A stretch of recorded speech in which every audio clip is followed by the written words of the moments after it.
La persévérance, c'est ce qui rend l'impossible possible. La possibilité est aussi probable. Bonjour et bienvenue, chers amis téléspectateurs, dans ce deuxième numéro de la semaine. Très ravi de vous retrouver, très chers amis téléspectateurs, internautes et aussi auditeurs de la chaîne citoyenne. Nous sommes au mercredi 25 juin 2025. Il est 7h30 et nous sommes là pour vous accompagner dans votre émission matinale qui n'est rien d'autre que le I-Matin. Comme vous le savez, chers amis téléspectateurs, nous sommes mercredi et le mercredi, le menu est bien concocté et bien consistant. On a l'habitude de le dire que c'est la dose adulte. Dans ce deuxième numéro, nous allons parler leadership, nous allons parler aussi vérité de mère, nous allons également recevoir notre chroniqueuse Nepitimbaya Diana.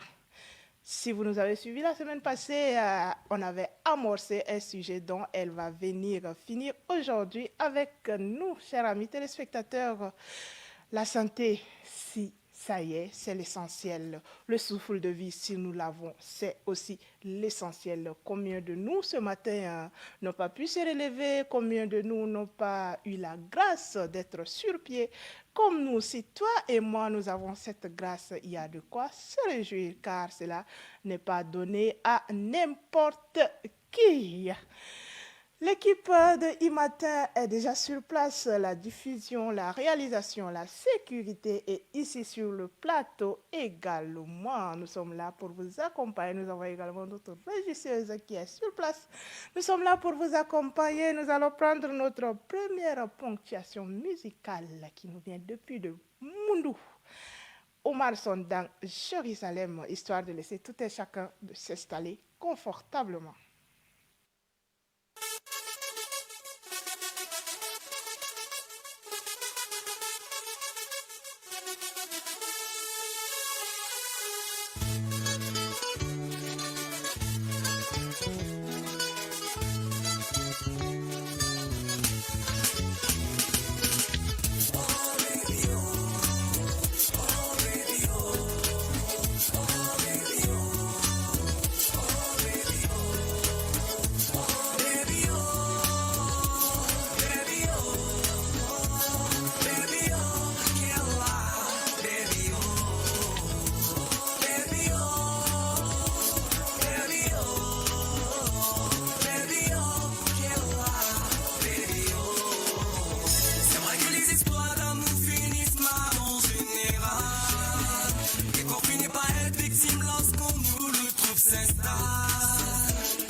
c'était plutôt Omarson, Jérusalem dans Oh Baby. Qu'est-ce que Baby a fait à Omarson? En tout cas, les filles, vous savez, ce matin, nous sommes interpellés. On ne choisit pas un homme pour son matériel, mais on choisit un homme pour son cœur, pour le devenir ou bien l'avenir avec cet homme. Le message est passé, les filles matérialistes. En tout cas, ce matin, vous êtes bien visés. Il y a de quoi changer de comportement, il y a de quoi réfléchir. Il n'y a pas seulement que des filles ou bien des femmes, mais il y a également des hommes. Des hommes d'Anjou aussi sont là, hein, les gigolos sont aussi là. Donc, en tout cas, on ne choisit pas son partenaire ou sa partenaire pour le bien matériel, mais on le choisit pour le futur, on le choisit également par l'amour et aussi par désir.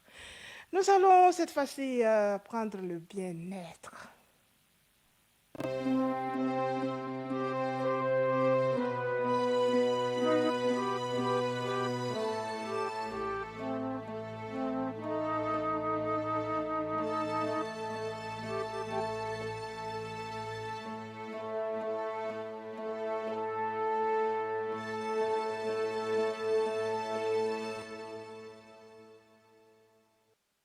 En fait, les données, nous faisons des estimations chaque année.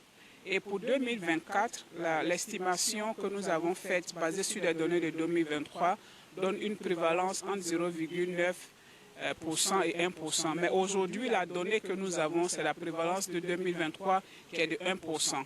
Mais au niveau du VIH, il faut noter certaines inégalités.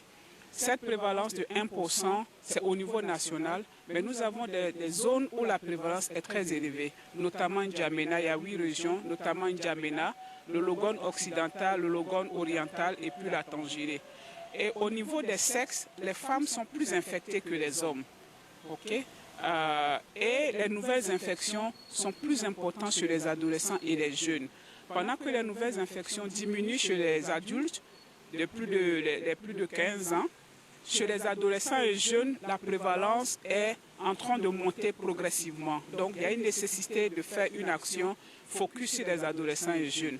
Chez la femme enceinte, on sait que l'accès aux ARV qui permet de prévenir la transmission de la mère à l'enfant, l'accès aux ARV est important. On a plus de 70% des femmes qui ont accès aux ARV.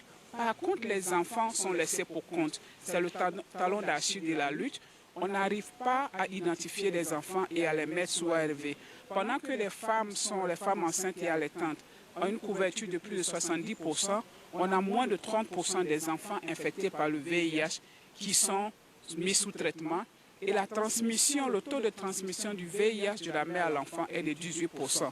Donc ça appelle à une action de santé publique pour pouvoir renforcer la PTME et l'identification des enfants pour les mettre sous ARV si nous voulons arriver à faire éradiquer le VIH comme un problème de santé publique d'ici 2030.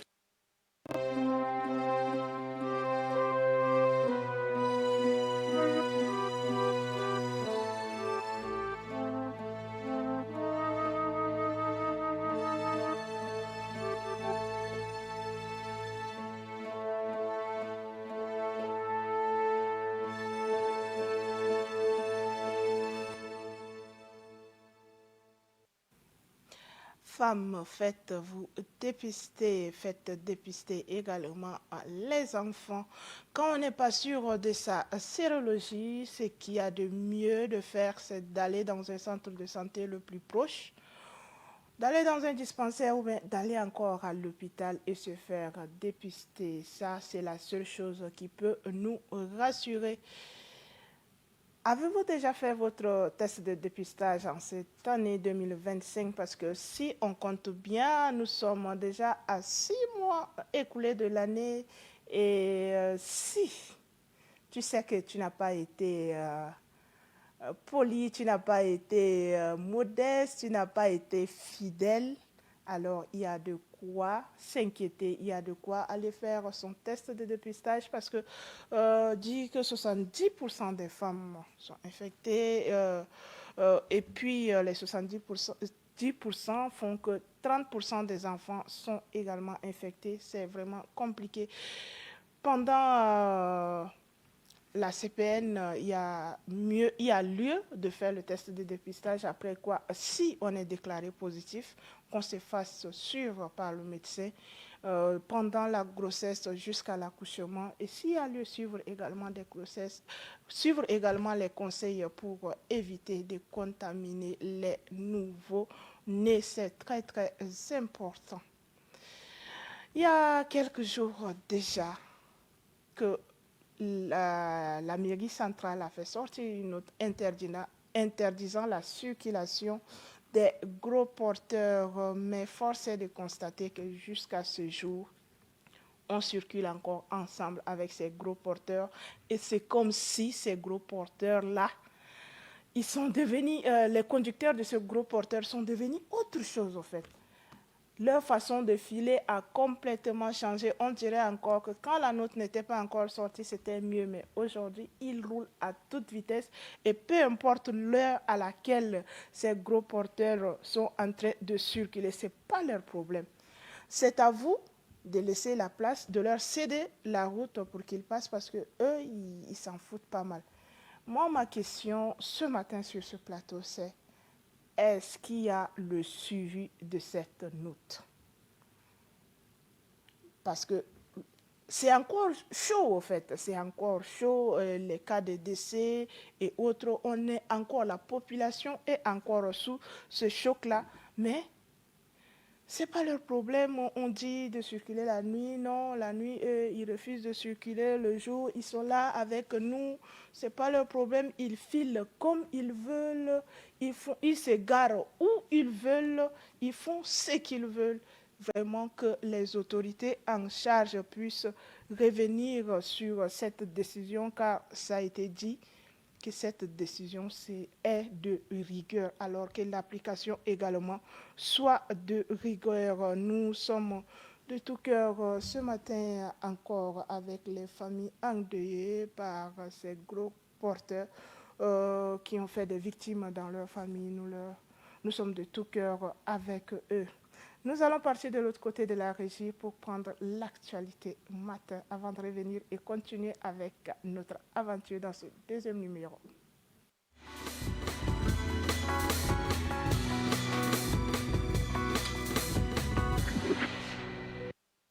L'ENA est confrontée à de nouveaux défis et nourrit de nouvelles ambitions au regard de l'évolution du contexte national et international en matière de la formation.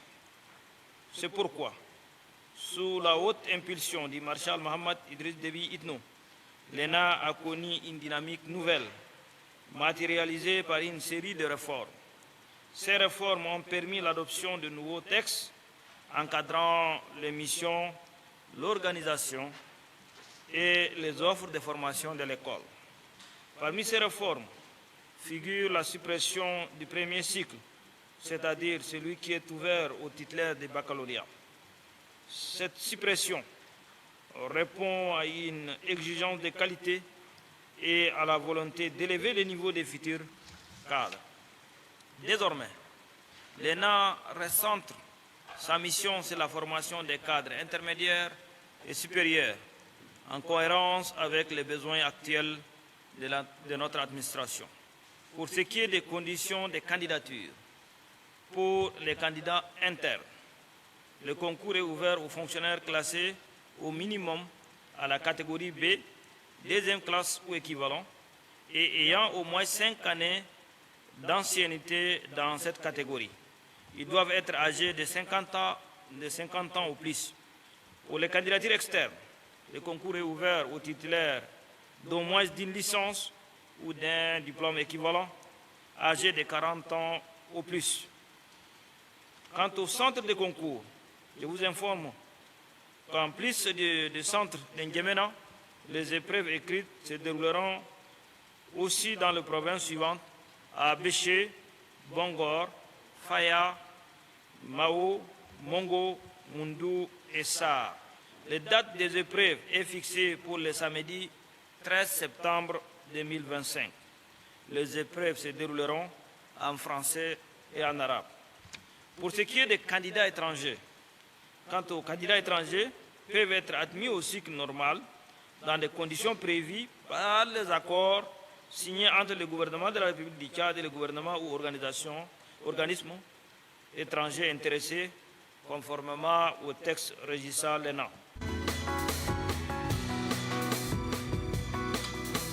Ce 4e colloque international des humanités du prêche a vu la présence des enseignants-chercheurs, les étudiants ainsi que la représentante du président de l'université de N'Djamena. Le thème retenu cette année est la cohésion sociale dans le bassin du lac Tchad, historique et nouvelles orientations de développement socio-économique et politique. Dans son allocution, la vice-présidente du comité d'organisation laisse entendre que le bassin du lac Tchad fait face à plusieurs défis et qu'il est nécessaire de trouver une piste de solution à ce fléau. Il nous appartient donc à nous, chercheurs, universitaires, décideurs politiques et acteurs de la société civile, de repenser ensemble les modèles de développement dans une approche intégrée, inclusive et durable. Ce colloque se donne ainsi pour ambition d'examiner les racines historiques de la cohésion sociale dans le bassin du lac Tchad, d'analyser les facteurs actuels de rupture ou de tension, et surtout de proposer de nouvelles orientations stratégiques permettant de conjuguer, de stabiliser. Je formule le vœu que les travaux de ce colloque débouchent sur des recommandations concrètes, successibles, d'éclairer avec bien des politiques publiques et des pratiques communautaires en faveur de la paix, de l'unité et du progrès partagé dans le bassin du lac Tchad. Pour la représentante du président de l'université de N'Djamena, Fatimé Famdegue, ce colloque constitue un espace de dialogue. C'est le lieu d'attirer l'attention du gouvernement sur cette question. Loin d'être un simple rassemblement académique, ce colloque constitue un espace de dialogue intellectuel fécond, une agora scientifique où se rencontrent des disciplines variées dans un esprit de décloisonnement du savoir. Il incarne une étape importante dans notre volonté de revaloriser les humanités comme socle d'une société plus juste, plus solidaire et résolument tournée vers le développement. Depuis plus d'une décennie, les attaques perpétrées de Boko Haram ne cessent de jouer sur la pêche, les échanges et l'agriculture, souligne Dr Ndutol Ngar Medar. Cet événement scientifique organisé par Prêche et le département des sciences du langage de l'université de N'Djamena s'inscrit dans une résolution dynamique autour de l'humanité dans un monde perpétuel en mutation.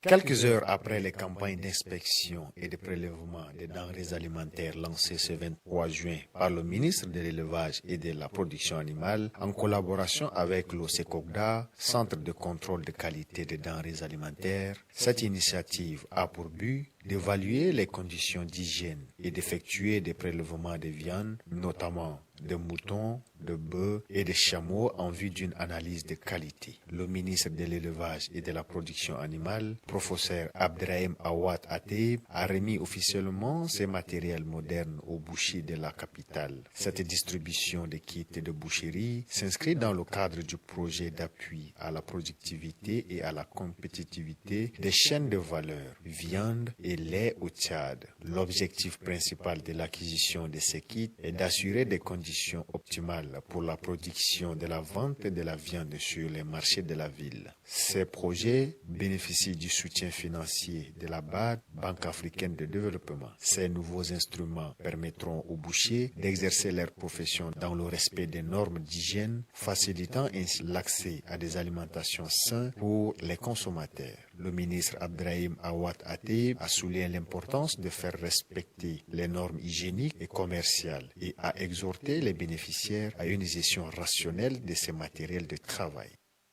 Le géant de la téléphonie mobile Airtel Tchad a célébré ses 8 millions d'abonnés par un événement grandiose ce 24 juin 2025. Des clients, des partenaires commerciaux et des personnalités d'Airtel se réjouissent de cette prouesse et sans constance dans la couverture des réseaux de téléphonie mobile au Tchad. Aujourd'hui, je tiens à reconnaître et à saluer votre dévouement vos efforts constants et votre engagement exceptionnel aux côtés de RTL Tchad. Ce que, soit à travers les défis nous avons relevés ensemble, ou les succès que nous avons partagés, votre contribution a été essentielle pour bâtir notre réussite collective durant les quelques mois pour changer le 7 par le mythique chiffre de 8. À vous, nos partenaires, merci pour votre confiance et votre collaboration précieuse. Vous jouez un rôle clé dans la réalisation de notre vision et dans l'accomplissement de nos ambitions. Grâce à vous, nous continuons à innover, à grandir et à offrir le meilleur à nos clients et à nos communautés. Les dirigeants de l'entreprise ont souligné la fidélité et la performance de leur équipe pour faciliter la connectivité dans le développement socio-économique du Tchad. L'ambition de RTL Tchad ne s'arrête pas à ce niveau.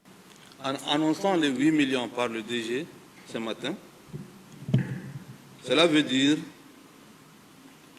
que nous avons franchi une étape majeure. En l'espace de 6 mois, nous avons aujourd'hui fait 1 million de plus sur la base de nos abonnés. Vraiment, c'est une fierté pour nous en tant que staff d'RTL, qui sont purement des Tchadiens. À la base, quand vous partez sur le terrain, c'est des Tchadiens et qui font un travail monumental. Vraiment, je dis merci à nos abonnés aussi. Cela prouve que RTL investit.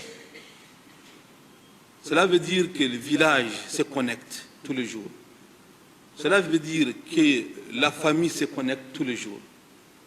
Et c'est un travail qu'on ne va pas s'arrêter ici. On promet continuer à connecter toutes les familles du Tchad. La tête de 8 millions d'abonnés positionne RTL Tchad comme un leader sur le marché des télécommunications, ont relevé les responsables de ce réseau de téléphonie, ce qui, selon eux, stimule la concurrence et incite d'autres opérateurs à améliorer leurs services. Au-delà de ces performances, il faut souligner aussi un point qui est d'une importance capitale pour nous en tant que société de téléphonie mobile, qui est aussi la démocratisation de l'accès aux services de téléphonie mobile à travers les pays, pour tous les Tchadiens. À travers nos revendeurs, à travers nos ambassadeurs, nous ne vendons pas seulement des forfaits, nous vendons aussi des possibilités à la population tchadienne de rester connectée, de se soutenir et de grandir ensemble. Dans l'optique de grandir, nos abonnés nous font confiance et ils ont fait d'RTL les géants de la téléphonie mobile au Tchad. Cette célébration des 8 millions d'abonnés d'RTL Tchad est une étape marquante qui souligne l'engagement de l'entreprise envers l'innovation et l'amélioration du service client. Il témoigne l'évolution du secteur des télécommunications au Tchad, avec un potentiel de croissance continue dans les années à venir. RTL Tchad semble bien se positionner pour continuer à jouer un rôle clé dans la transformation numérique du pays.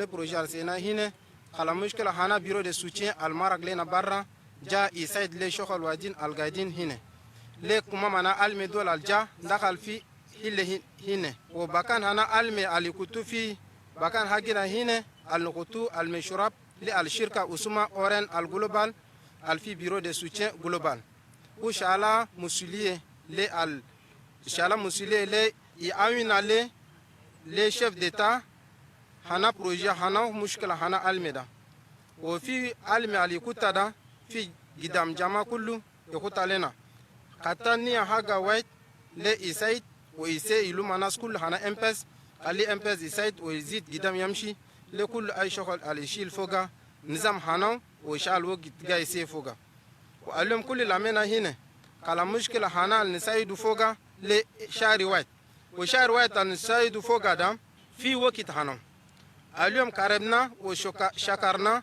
مارشال حقينا هنا تشاد بريزان de la République chef d'état اخواني هنا امبزون لامنا هنا دا اننا فرانين فوغا كلام شغل كله لامنا كلام ميسيون المجينا فوغا اليوم كلام شغل السينا ولامنا فوغا هنا دا انا كله قاعدين فوغا شلنا كلام منا كلام alme shogala nuso le yamshi gidam fi usmana bureau de soutien global MPES anta 25 fourage le idissa fi bakan ana place de la nation hine ashara 5 fourage kata itinen fourage fi commandant hana lami rond point shala fourage wet kata fi rond point hana grand armée shala fourage wet kata fi rond point hana goulot terrestre shala fourage wet kata fi tasha musoro shala fourage wet kata fi jigel rond point jigel shala fourage wet kata fi rond point hana artisanat culturel shala fourage wet kata fi rond point dembi shala fourage wet kata fi jamba rond point hana sozan villa.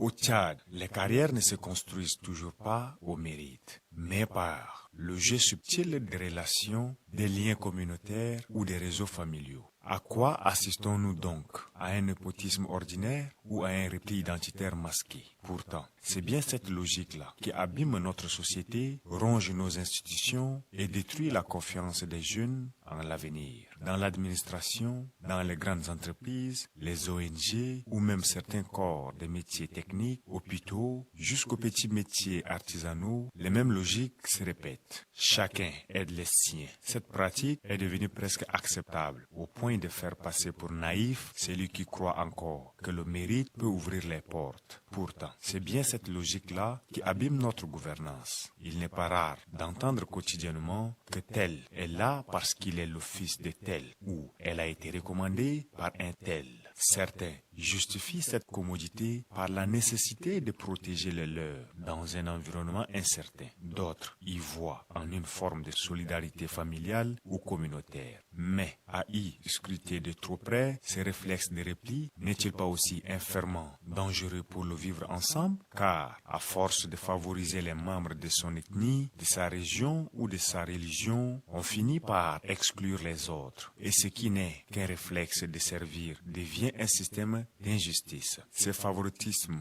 structurel n'est pas sans conséquence. Il sape les bases même de la méritocratie. Il encourage la médiocrité, il aggrave les fractures sociales et surtout, il fabrique du ressenti, de l'amertume, du désespoir. Que dire à ces jeunes diplômés brillants qui voient tous les postes accaparés par ceux qui ont des bras longs? Que penser de ces communautés entières marginalisées simplement parce qu'elles n'ont pas les bonnes connexions? Non, le Tchad ne pourra pas se construire durablement sur l'exclusion déguisée en solidarité. Le mérite ne doit pas être un luxe réservé à quelques-uns. Il doit redevenir la règle. Il est temps que l'État montre l'exemple, que les institutions recrutent de manière transparente, que les citoyens eux-mêmes refusent ce système de cooptation silencieuse. Faire reculer le népotisme et le repli identitaire n'est pas une utopie, c'est une urgence. Car il ne s'agit pas seulement de justice sociale, il s'agit ici de l'avenir de notre cohésion nationale. Rompre avec cette dynamique nécessite un profond changement de mentalité et une réforme des pratiques. Cela passe par des concours transparents pour le recrutement dans la fonction publique et les grandes entreprises. Le Tchad est riche et donc cette richesse doit servir d'un facteur d'inclusion et un atout pour le vivre ensemble.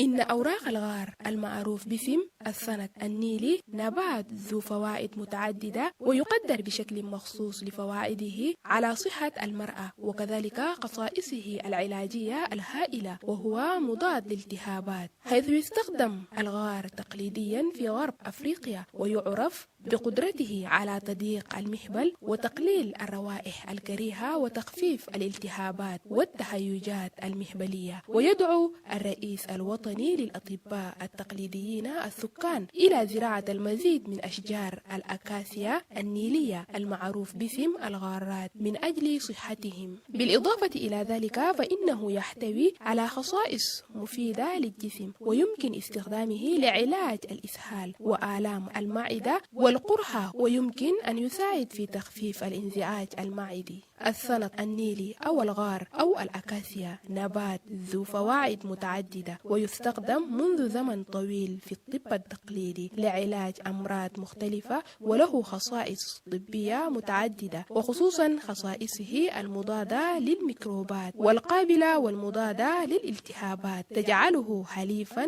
قيما للصحة.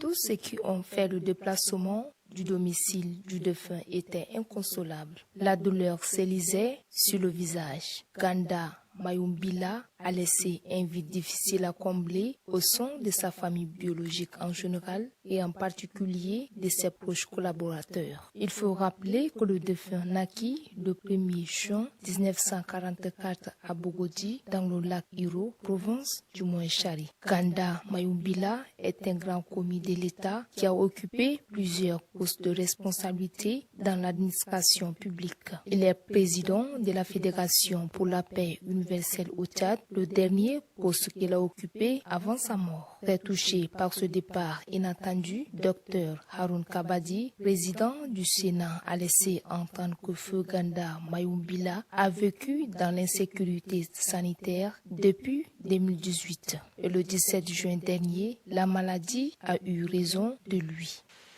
Malgré les multiples efforts des membres de la famille,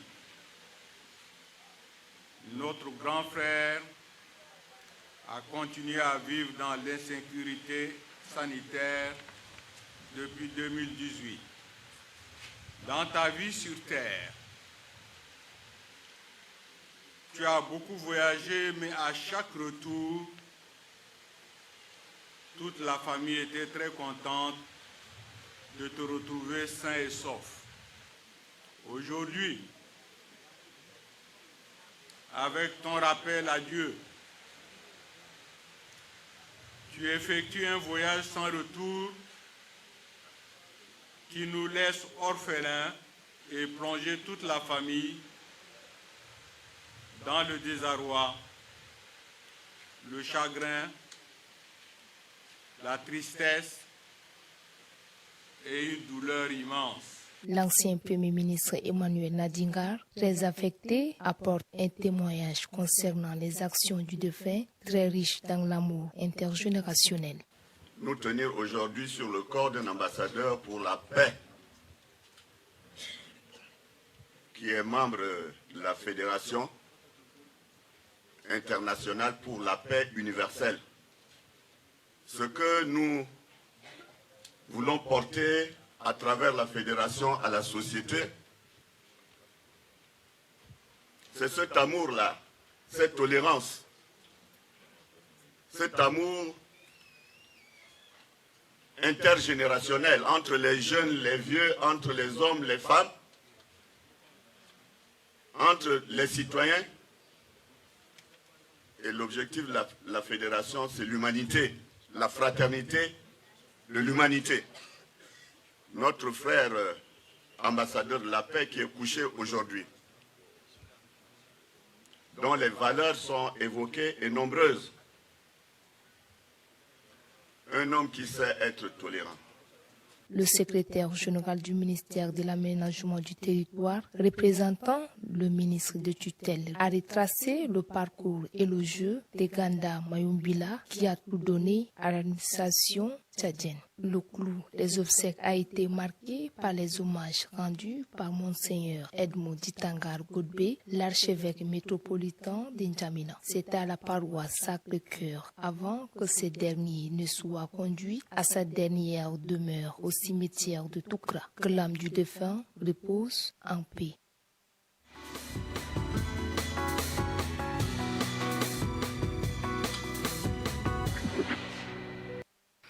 Merci pour cette synchronisation d'Actu Matin sur votre émission I-Matin. Ces éléments nous ont permis de recevoir sur le plateau Madame Nepitimbaye Diana. Bonjour. Bonjour Larissa. Ça va? Je me porte mieux. Il y a la forme, il y a la santé. Oui, ça va beaucoup mieux. D'accord, si ça va beaucoup mieux, nous Ça nous rassure avec nos amis téléspectateurs.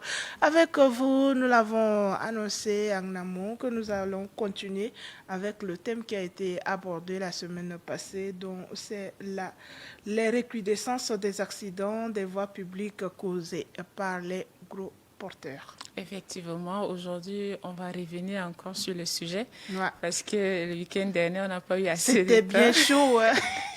On n'a pas eu assez de temps pour pouvoir parler vraiment de ce qui nous tient à cœur. Donc aujourd'hui, on revient sur la question. La semaine dernière, c'est vrai que en N'Djamena, on a eu assez de cas et puis les familles étaient endeuillées à cause de ces accidents de voie publique là. Aujourd'hui, on revient avec une question pour comprendre le pourquoi même d'abord de ces accidents-là et ensemble essayer de trouver des solutions pour ne pas dire que plus jamais parler de ces cas, mais pour pouvoir limiter les dégâts en fait. Donc aujourd'hui, on va essayer de voir qu'est-ce qui amène souvent ces cas des accidents. Et comme nous l'avons souligné, déjà amorcé un peu le vendredi dernier, nous avons parlé du contrôle technique de ces engins-là. Donc ça nous renvoie sur l'état même des engins gros porteurs et également des bennes. Donc il faut voir d'abord ce côté-là avant d'indexer ou bien de voir autre chose. Parce que si on constate bien sur nos voies publiques, ceux qui circulent, il y a des bennes ou bien des gros porteurs qui sont en bon état, c'est bien. Mais d'autres, quand tu les vois, sont déjà fatigués. Il n'y a pas de vitre, il n'y a rien. Tu es là, tu vois dehors comme si... Quand ça roule, même ça résonne bizarrement. Et tu te dis, mais ça, là, le mieux est qu'on garde ça dans les garages. Pourquoi encore circuler avec sur nos voies publiques pour que ça puisse causer des accidents? Et je me dis aussi que, bon, pour sortir avec ça, même si eux pensent que le moteur est bien, parce qu'on peut dire que, bon, même si la voiture n'est pas bien, l'essentiel, c'est le moteur. Même si le moteur est bien, il faut tant que ça roule, sans que ça démarre, ça va. Hein? Oui, ça va pour eux, mais il faut contrôler quand même. Il faut faire des contrôles techniques en amont avant de le mettre en circulation. Sinon, dès qu'on sort, ça peut nous lâcher et puis voilà, on ne peut pas s'y contrôler. Et aussi, moi, il y a quelque chose qui m'intrigue. Quand tu passes sur le goudron, les bennes, quand ça arrive derrière toi, surtout les dames qui sont sur la moto, bien les jeunes, eux, ils attendent. Quand ils viennent près avec la personne, ils commencent à klaxonner. Et tellement que ça résonne fort, et quand les gens entendent le klaxon des bennes, ils sont paniqués. Oui, effectivement, tu vois, ça ne résonne pas petit. Hein. Même avec les simples motos ou bien les voitures, dès que la personne est près de toi, ils ont une manière, permettez-moi le terme, un peu sauvage de klaxonner, surtout quand c'est une femme qui est devant. Je ne sais pas quel plaisir ils trouvent. Pour eux, peut-être qu'ils cherchent juste la voie, ils veulent passer vite parce qu'ils sont pressés pour aller décharger des sables et autres, des graviers.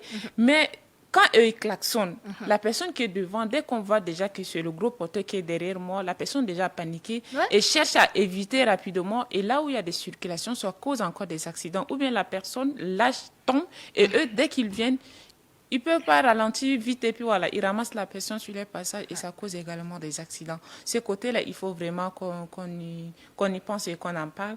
Et également le comportement de nos conducteurs de moto-taxi même. Ça en est notre cas.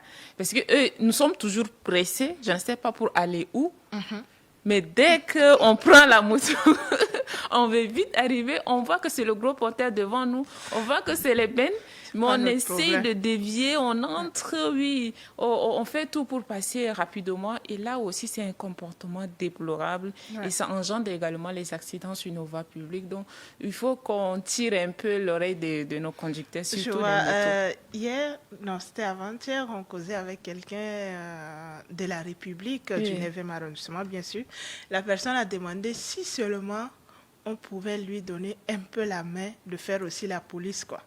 Parce qu'on était en train de circuler et il y avait un jeune homme qui était venu à toute allure comme si nous qui étions là, on n'a pas des occupations, on n'a pas envie de rentrer à temps. Effectivement. Il entre, il sort, il entre, il sort. Et le gars était fâché. Il dit, mais si seulement les autorités peuvent lui donner un peu la main de contrôler ce genre de personnes, quoi. Que eux, ils se concentrent sur les gros porteurs, mais lui, il s'engage sur les conducteurs de moto. Oui, Oui, à surveiller cela. Oui, c'est vrai, il a raison. Parce que quand tu circules, tu vois ça, tu dis que... Mais là, s'il commet un accident, il va dire que non, c'est le conducteur qui a tort. Pourtant, c'est lui-même qui a causé son accident.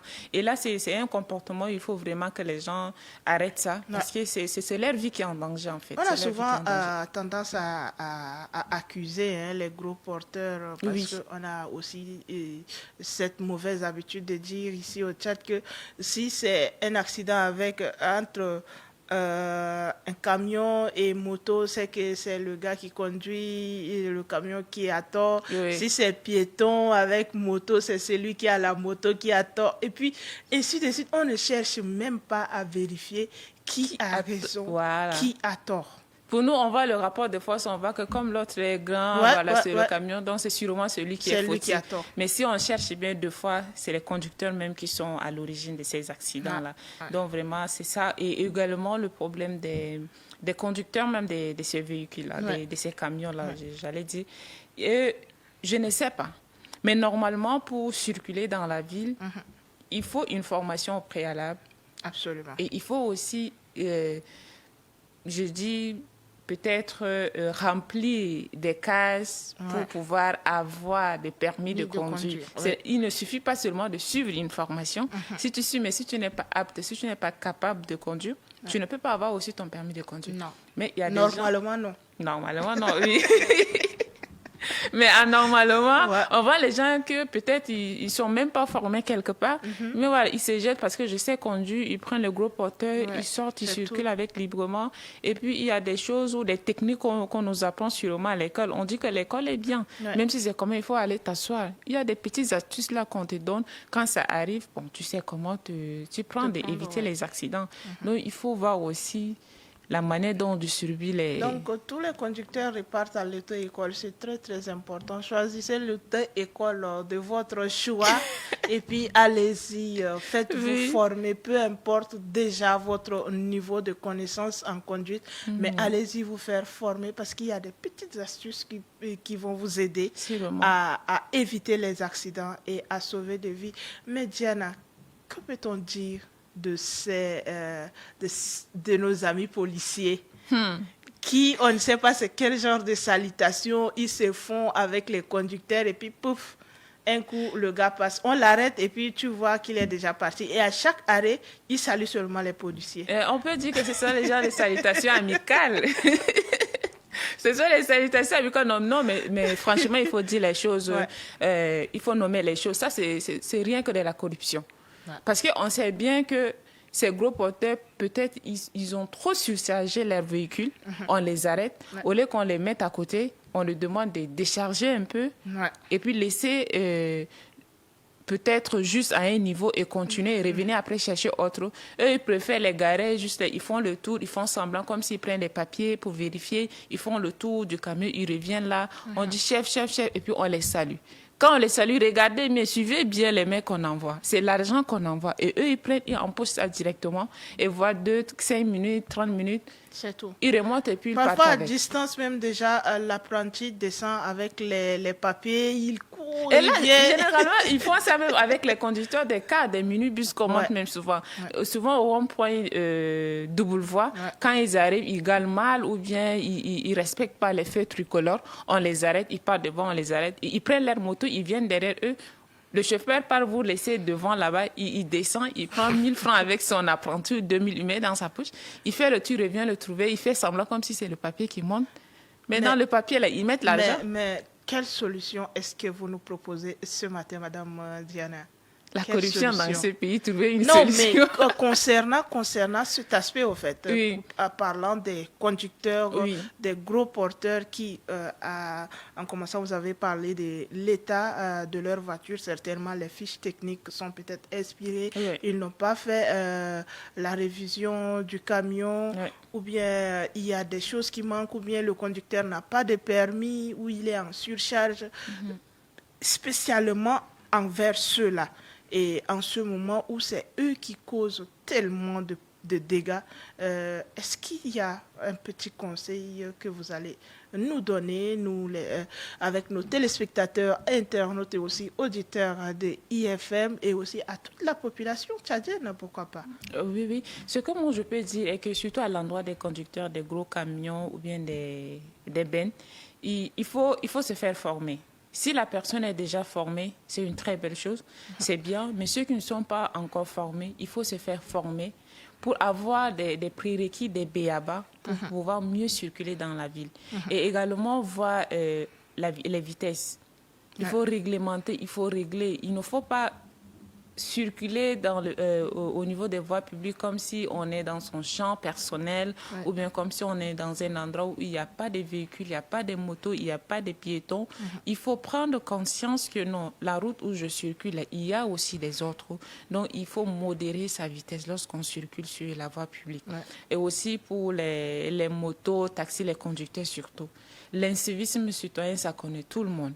Ça concerne tout le monde et j'appelle à leur conscience. C'est leur vie qui est en danger. C'est les familles qui sont en train d'endeuiller chaque jour. Donc, il faut prendre conscience et pouvoir circuler. Allez doucement. Nous sommes en engin. Même si ça nous prend 20 à 30 minutes, on va y arriver. Si on sait qu'on est en retard, il faut quitter tôt pour arriver à l'endroit où on veut aller à l'heure. Même 30 minutes avant, ça ne fait rien. On part, on reste là, on respire, on se repose et puis on peut faire ce qu'on veut faire. Donc, mieux quitter tôt le chez-soi pour aller là où on veut aller et également circuler avec des vitesses moyennes et pas vraiment dire que je suis pressé, il faut que je viole les feux tricolores et aller. Non. Et maintenant, pour nos agents de sécurité, vraiment, cette histoire de corruption-là, il faut qu'on laisse tomber. Parce qu'en faisant comme ça, ces gros porteurs, ces bennes continuent de surcharger, continuent de dégrader même d'abord nos routes. Et maintenant, eux prennent les 1000 francs, les 2000. Bon, ils vont dire que c'est leur massacre du jour, mais il faut penser également l'État les paye à la fin du mois. Ils vont dire que ça, c'est leur gombo du jour. Non, mais l'État les paye. C'est leur pointe du jour. Mais il faut voir aussi que ces gros porteurs-là, quand ils surchargent trop sur nos routes, qui se dégradent et l'État investit des milliards pour nous rétablir ces routes-là. Et maintenant, quand les saisons de pluie arrivent sur nous, qui en pâtissons également. Et puis voilà, ils causent des accidents. Des fois, quand ils passent même les fils des électricités, effectivement, et une parenthèse, Diana, il y a quelques semaines déjà, on tend déjà vers 2 semaines, où un gros porteur a cassé les feux tricolores du rond-point à double voie. D'un côté, ça fait que les 3 autres également sont tombés en panne et depuis quelques jours, nous sommes sans feu tricolore. C'est une information aussi. Si les autorités en charge nous suivent, qu'ils puissent penser à nous rétablir les feux tricolores de la voie ou bien c'est très important parce que quand ils passent là, et il y a un comportement là. Quand ils passent, ils voient les fils là. Quelqu'un se lève là sur les marchandises, essaie de prendre ça avec sa main pour pouvoir faire passer le camion. C'est un autre danger. S'il y a l'électricité là, ça peut prendre la personne. Eux-mêmes peuvent en subir les conséquences, mais c'est pas leur problème. Ils font ça tout le temps et puis voilà. Comme ils trouvent les amis policiers devant, ils peuvent les soudoyer avec les miettes et passent. C'est pas leur problème. Même quand vous parlez, qui va vous écouter? Mais moi, je dis qu'à travers la sensibilisation, on ne va pas se lâcher. On va toujours continuer de parler de ça et un jour, on espère que ça va changer. Avec la sensibilisation, on va toujours continuer, on ne va pas se lasser, c'est notre devoir ici sur la chaîne citoyenne. Merci Madame Diana d'être passée. C'est moi qui vous remercie. Et nous espérons vous retrouver demain avec un autre sujet d'actualité pour orienter, pour conseiller ou aussi sensibiliser les citoyens de la chaîne citoyenne. Nous allons vous accompagner avec le rêve des Tchadiens pour le Tchad de demain.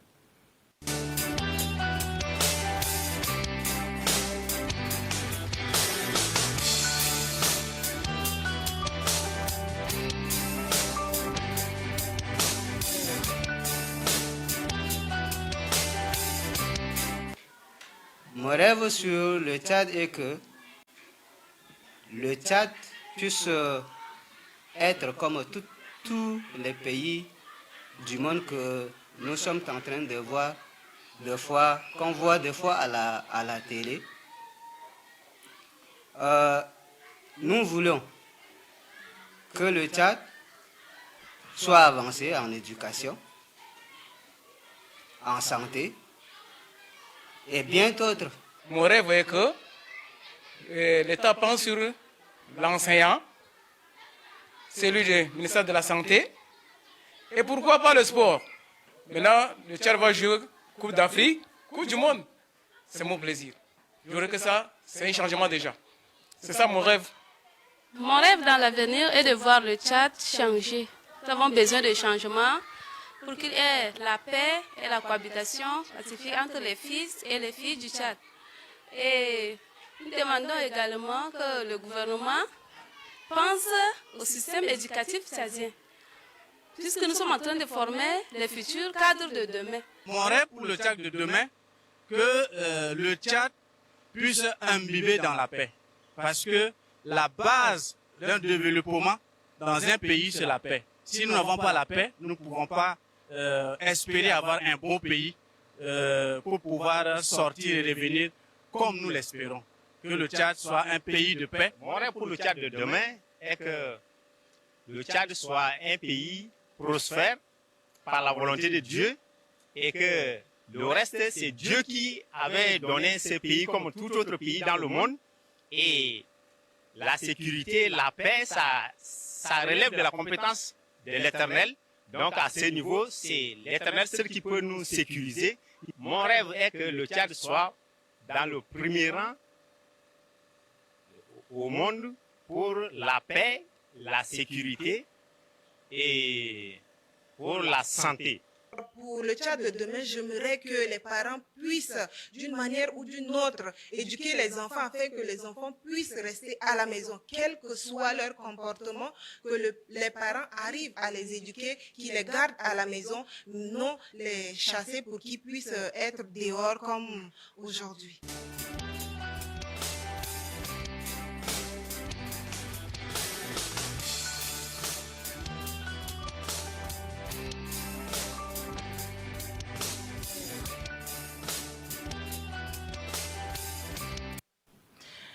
Eh oui, c'était là le rêve de différents Tchadiens, de différentes localités pour le Tchad de demain. D'autres qui s'inquiètent pour le problème de l'éducation, d'autres qui s'inquiètent pour le football et se réjouissent déjà parce que le Tchad a un stade qui répond aux normes de la FIFA, d'autres aussi qui veulent la sécurité, la paix et aussi l'éducation des enfants. Et vous, chers amis téléspectateurs, quel est votre rêve pour le Tchad de demain? Nous disons big up à Sabre Paul Wadé depuis sa position qui nous suit, Dina Love également, et aussi à tous nos amis internautes du côté du Cameroun, ceux du Maroc et un peu partout. Vous pouvez interagir sur la page Facebook de Electron Télévision sur les différents thèmes qui sont déjà abordés ou bien qui seront abordés dans ce deuxième numéro de la semaine. Nous sommes mercredi et vous le savez, nous sommes dans l'obligation de vous faire suivre un élément qui parle de la rubrique Vérité de mère parce que notre mère n'est pas sur place. Alors, elle s'est arrangée à nous laisser un élément que nous allons répartir de l'autre côté de la régie pour suivre et nous allons revenir ici sur ce plateau. Une mère doit aimer son enfant plus que tout.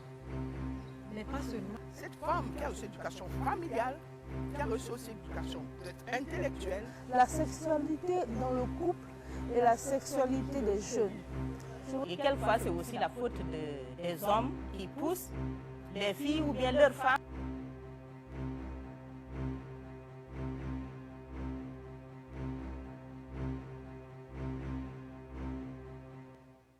Bonjour le Tchad, j'étais la génération tête baissée comme on dit aujourd'hui, j'essayais de faire comme les jeunes, mais vous voyez bien que moi je suis une maman aujourd'hui et je vis heureusement ou malheureusement avec cette jeunesse qui est souvent tête baissée, la tête dans le téléphone, la tête dans les réseaux sociaux. Ce n'est pas une mauvaise chose en soi, mais mais attention, il peut avoir des dangers. Et je crois qu'aujourd'hui, si je devais me permettre de donner un conseil à vous, jeunes, bonjour le Tchad, jeunes du Tchad qui nous regardent aujourd'hui, ce serait de dire, d'accord, c'est bon, toute cette technologie, tout ce développement, le numérique, ça nous facilite la vie, ça raccourcit les distances. On peut parler, comme je vous parle aujourd'hui, en étant très très loin de notre pays, de votre pays, on peut se parler d'un bout à l'autre du monde, on peut communiquer parfois sans ouvrir la bouche, il suffit juste d'un clic comme ça, comme j'étais en train de le faire tout à l'heure. Le seul problème, c'est que également aussi, en même temps qu'aujourd'hui, cette technologie, ce développement technologique a réduit les distances, a un peu rapproché les peuples. Deux dangers dont je voulais parler ce matin. D'abord, au niveau de la famille. Est-ce que vous trouvez normal vraiment qu'on soit assis à table comme ça et que chacun ait la tête dans son téléphone? Je crois que ça, c'est l'un des premiers dangers.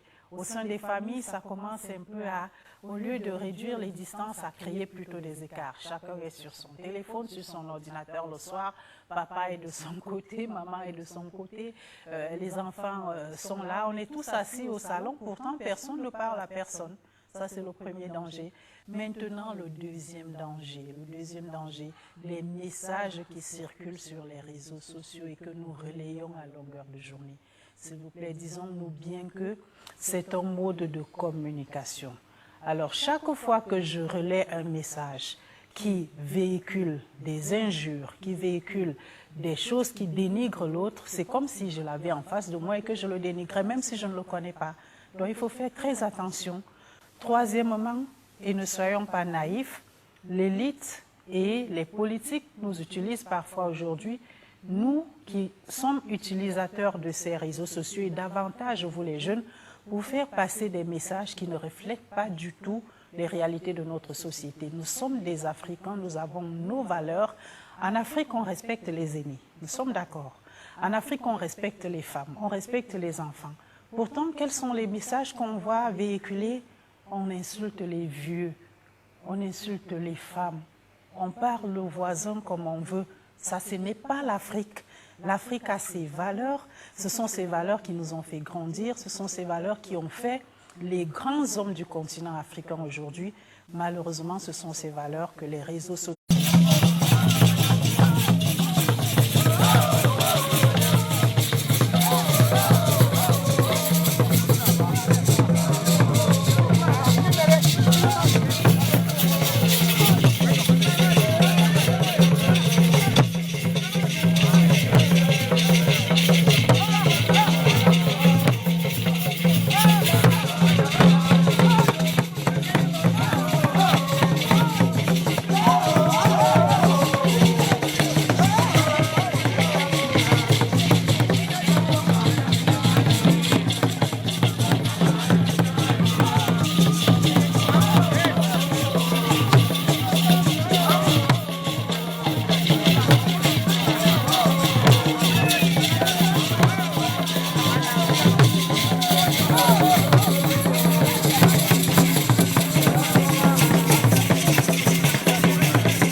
c'est vite fini, Gina Love. J'avais encore un peu envie de danser. Merci pour cet élément. C'est ça qui fait la diversité tchadienne du nord au sud, de l'est à l'ouest. Dans chaque localité, dans chaque département, nous avons un rythme de chez nous. Et sur iMatin, nous permettons à tout et chacun de trouver sa part. Et ce matin, nous étions dans le temps du l'ouest.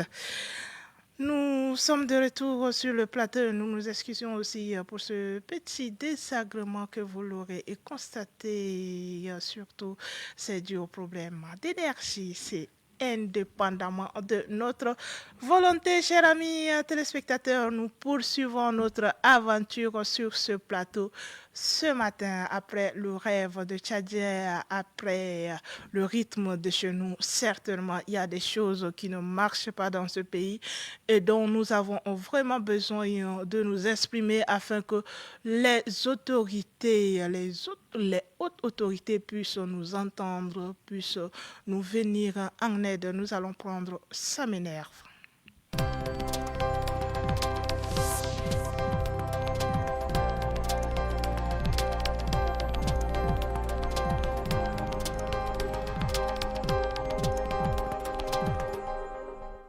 Ce qui nous énerve, presque nous sommes des diplômés et vous voyez, on vient au niveau des chantiers. Moi, je suis un licencié en gestion d'administration, mais je fais que le chantier et ça me rapporte que, bon, peu de moyens, mais je vis avec. Mais ce qui nous énerve beaucoup, il n'y a pas de travail ici à Mondo. Pour travailler, il faut avoir beaucoup de relations quelque part pour trouver de quoi pour nourrir la famille. Donc, ce qui nous énerve, c'est le manque de travail. Il n'y a pas quelque chose qui nous rapporte ici à Mondo. Donc, les jeunes sont là et certains sont déviés dans les boissons, début des boissons, et certaines partent aussi pour voler. Donc, c'est pas bien. Nous voulons des emplois ici à Mondo. Ça peut nous aider. C'est ce que je voudrais vraiment demander aussi au gouvernement de penser à la jeunesse mondolaise. Le manque de développement, le manque d'emploi, la vie n'avance pas. Il n'y a pas de progrès. Il y a également peu d'investissements de la part du gouvernement central ici. On a le sentiment d'être abandonné, en fait. C'est ça qui est énervant. Nous aimons tous ces Tchad, nous aimons ce pays. Nous avons un président qui est jeune. Je profite de votre micro pour lancer un appel à l'endroit du président de la République, de commencer à la jeunesse moundolaise. Mais ce qui m'énerve, c'est que je n'ai pas trouvé un travail. Je suis là devant vous, là, vous me voyez. Je suis un père de famille. Je n'ai pas un bon travail comme ça pour m'occuper de mes enfants. Donc, il n'y a pas les activités en tant que telles ici à Moundou pour employer les jeunes. S'il y a des entreprises, au moins, nous jeunes là, on peut aussi en profiter, mais il n'y a pas des entreprises qui peuvent nous employer, donc on est là comme ça. Et ce qui m'énerve beaucoup, les gens ne se respectent pas ici. Même les gens marchent sur la route, ils ne veulent pas laisser la route pour les autres. Et quand ils sont devant une boisson, c'est autre chose, c'est des désordres, ils se bagarrent partout. Même si tu viens, on ne te connaît pas, on te gifle. La fois passée, on m'a ramassé sur la route. Je marchais comme ça. Je ne connaissais même pas leur cause. Je ne connaissais pas qu'est-ce qui ne va pas. Et finalement, j'ai ramassé jusqu'à là même au niveau de ma mâchoire là. Je ne sentais pas bien. Si je baillais là, ça me fait mal. Donc les gens ne se respectent pas ici. Les gens ne se prennent pas en considération ici. Et ils ne veulent pas chercher qu'est-ce qu'on va faire absolument afin que notre ville de Moundou, en tant que capitale économique, là, ça marche bien, là. Les gens ne cherchaient pas à voir ces choses-là. Donc, ça en fait trop mal, quoi. Parce que c'est deuxième capitale économique.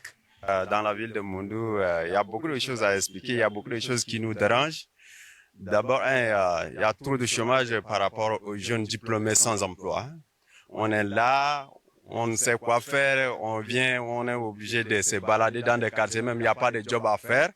On était obligé maintenant de prendre des motos, taxis pour circuler en clando. C'est d'abord même le clando là, qui est une activité principale même pour les jeunes diplômés sans emploi de Moundou. Donc, nous sommes là. Nous, d'autres, parfois, on regagne le village, on travaille le champ, mais pour aller continuer nos études, mais il y a toujours chute du prix. Hein? Il y a chute du prix. On vient même, il y a chute du prix. On amène nos produits là au marché, même là, ça n'atteint pas même le prix qu'il faut se déplacer, aller au Cameroun, au Gabon, pour aller continuer les cours. Donc, c'est un petit peu difficile pour nous, quoi. De retour sur le plateau après un tour dans la ville de Moundou, la capitale économique où les jeunes se sont exprimés. Il y a beaucoup de choses qui ne marchent pas. Mais moi, je me dis toujours que si déjà tu fais le clando qui te rapporte 2000 francs, qui t'empêche d'aller voler, qui t'empêche de rester dépendant d'une autre personne, c'est déjà l'essentiel. Oui, c'est vrai, nous avons les diplômes, on veut faire on veut exercer des activités qui vont ensemble avec les diplômes qu'on a reçus. Mais dites-vous que dans la vie, il y a également la réorientation. Alors, ne vous inquiétez pas. Tant que vous avez la possibilité d'être indépendant, faites encore plus d'efforts pour acquérir d'autres connaissances et entrer en possession de ce que vous voulez. Cet élément nous a permis de recevoir le leader que nous allons prendre juste après le jingle.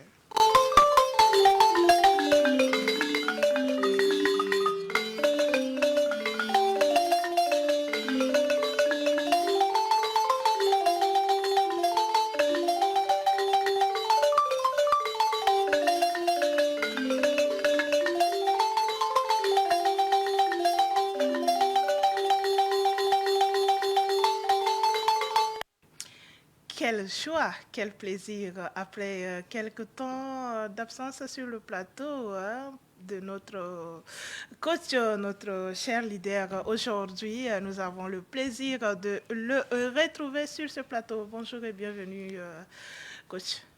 Bonjour Larissa et bonjour aussi à nos téléspectateurs. C'est réellement une joie pour moi aussi de retrouver ce plateau après pratiquement 2 semaines. Ouais. Voilà.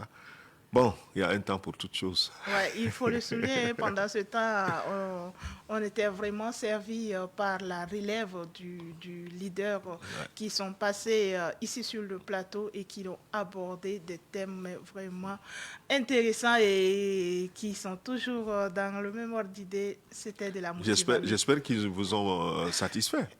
Ouais, on est sûr que la relève est assurée en tout cas. Merci beaucoup. Et avec vous ce matin, nous allons parler des conflits intercommunautaires. Oui, je voudrais, le contexte nous oblige de parler de cela. Aujourd'hui, notre pays se porte mal.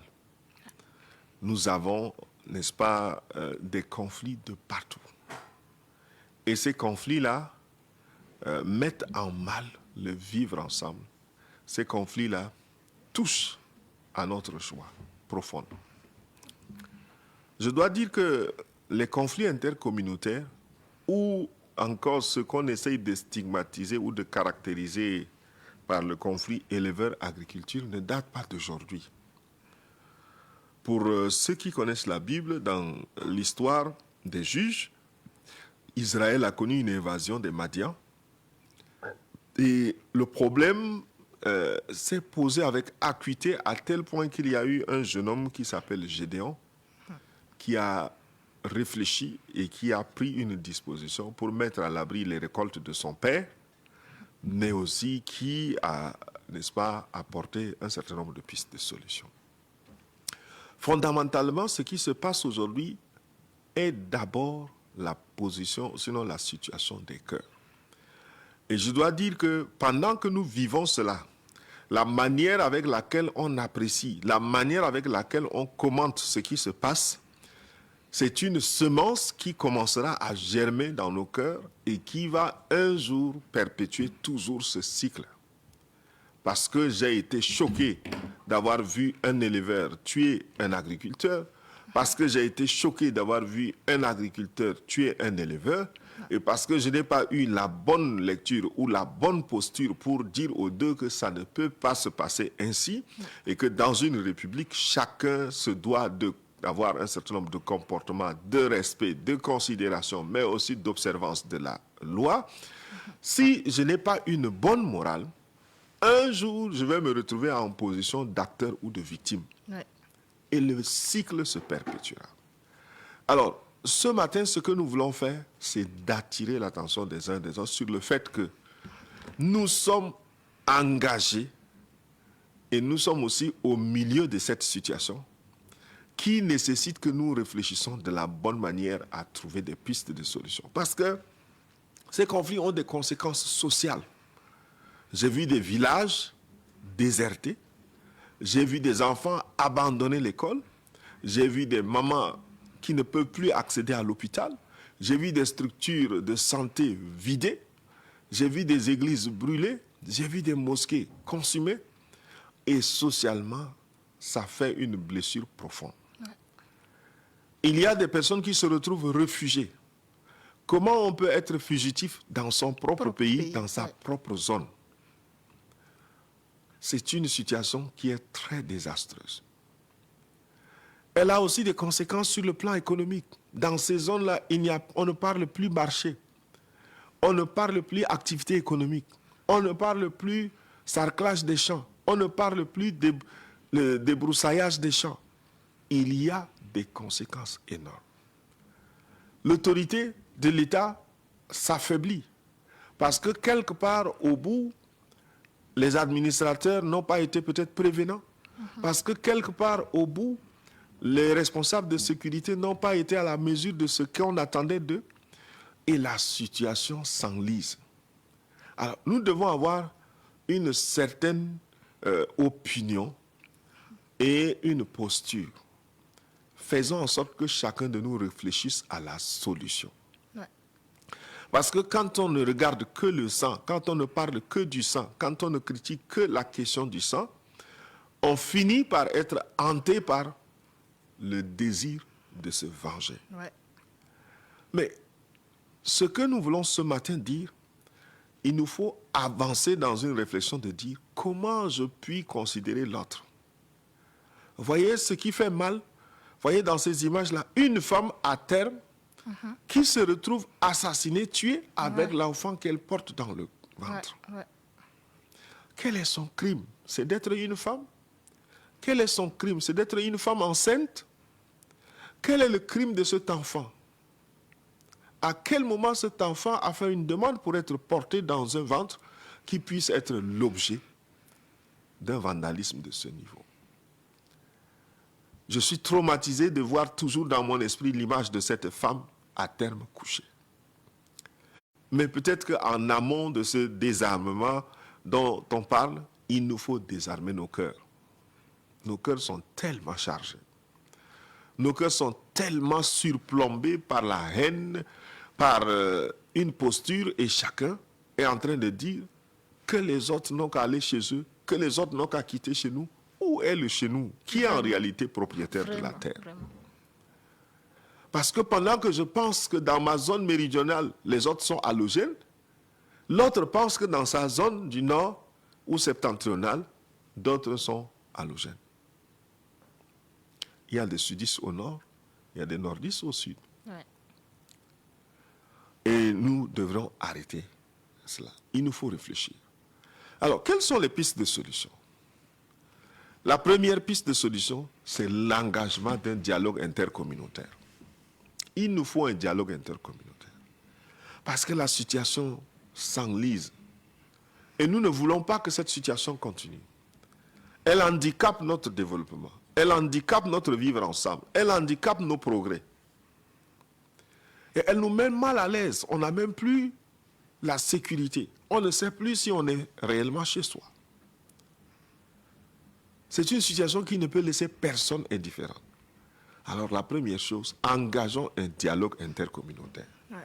Ça peut être des conférences à grand niveau, mais ça peut être aussi des choses à l'échelon le plus petit. Comment je regarde l'autre?